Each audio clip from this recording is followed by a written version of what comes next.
Well, staying with our top story now, 2 hijackings in the last week have seen criminals showing little regard for the lives of children.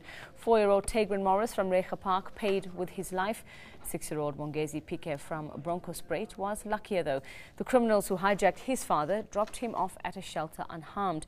Let's take a closer look at the stories and the issue around it now. I'm joined from our Cape Town studio by Patric Solomons. He's the director of the child advocacy group Molo Songololo. Patric, good morning and thank you for joining us.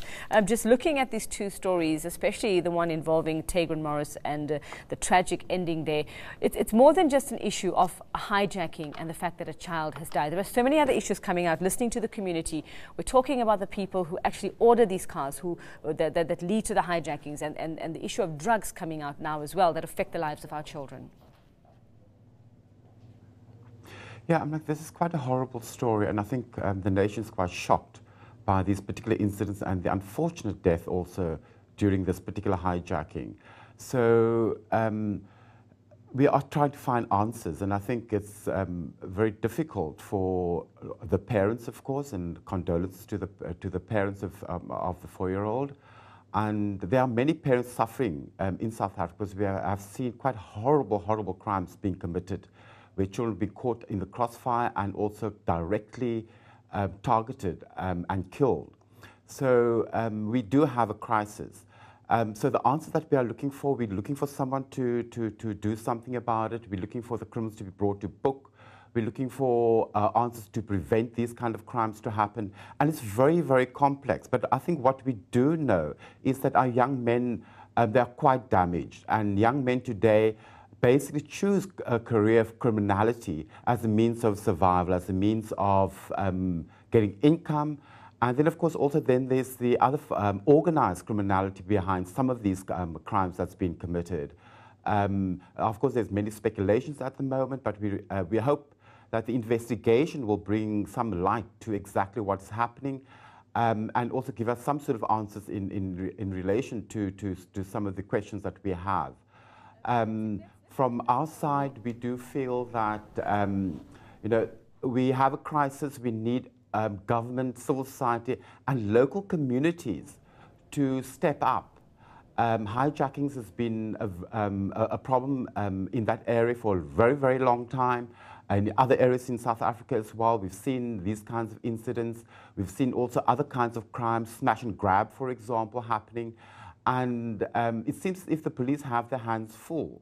And therefore, we need to ask and get the local communities to step up and support the police, but also to engage in preventative actions, monitoring their communities better, for example, identify the hotspots, so that we can begin to prevent some of these things and prevent these opportunities for criminals to commit these kinds of crimes. Patric, how much of the blame should we put at the hands... Sorry, Patric, sorry to interrupt you. How much of the blame do we put on government's doorstep? I mean, we're looking at residents here saying drugs are a big problem in this area. Like you said, hijackings have been a problem. We're looking at Recha Park residents. We're hearing them saying that hijackings are spiraling out of control. So one has to assume that these have not gone unnoticed or unreported as well. We saw President Jacob Zuma go to Eldorado Park after a mother wrote an open letter. But what has happened since? And I think these are the questions we have to ask is, what are our officials doing at sort of grassroots level on the ground? Yeah, that is correct. And I think the parents also want to know, and many of our community members want to know from government exactly what are they doing. And I think government have been engaged in a number of programs and projects to try and prevent crime, to try and prevent these kinds of things from happening. And that's why I've said earlier on, they do have their hands full. And I think that the police, government, cannot do it alone. And therefore, we need to have a sort of a collaboration, a partnership, where everybody gets involved. Government at different levels of government, communities, local municipalities. We all need to take responsibility for the safety of our children, for the safety of our communities. And then, of course, also we need to turn things around in terms of how do we prevent our young men from turning to crime, for example. Most of these kinds of horrible crimes are being committed by young men. And most of them are young men who are in a state of poverty, who are severely affected by poverty-related conditions. So we would say, for example, jobs need to be created. We need to make sure that our children finish school and are able to enter the job market and get decent jobs, for example. So there's a whole range of things that we need to do. And of course, yes, government needs to lead the way, but it must be backed up by a proper sort of intervention and support of local communities. And that's where we need to find the answers. All right, Patrick, very, very quickly for me, in a few words, just to bring it home to those who think I don't live in those communities, so it doesn't really affect me. When you buy that fake DVD at the robot, when you order a car radio that you know is not coming from a store, or you order a big fancy car that you know someone is going to lose their life for, how do we play our part in that, those who don't live in those communities but have an indirect role to play? I think we all are being affected, whether crime happens at Eldorado Park or in Delft or whatever. We all are being affected by these things.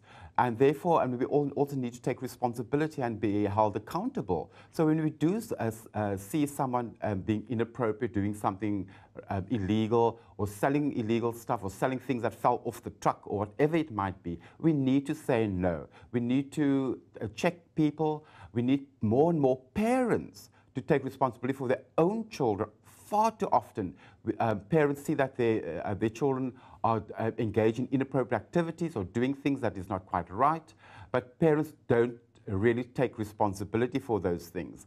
Many of these young men, they belong to parents, they belong to families, they belong to communities. And we need to begin to say no. We need to begin to hold them accountable and take responsibility. And I think those are the kind of things that we need to do. So when a friend of mine is inappropriate, when a family member is inappropriate, when a neighbor is inappropriate, when someone across the road or someone at work, for example, we need to check them and we need to challenge them. Right. And we need to tell them that, no, these things we will not tolerate. Thank you very much. Patric Solomons, Director of the child advocacy group Molo Songololo. You deserve to know more. eNCA.com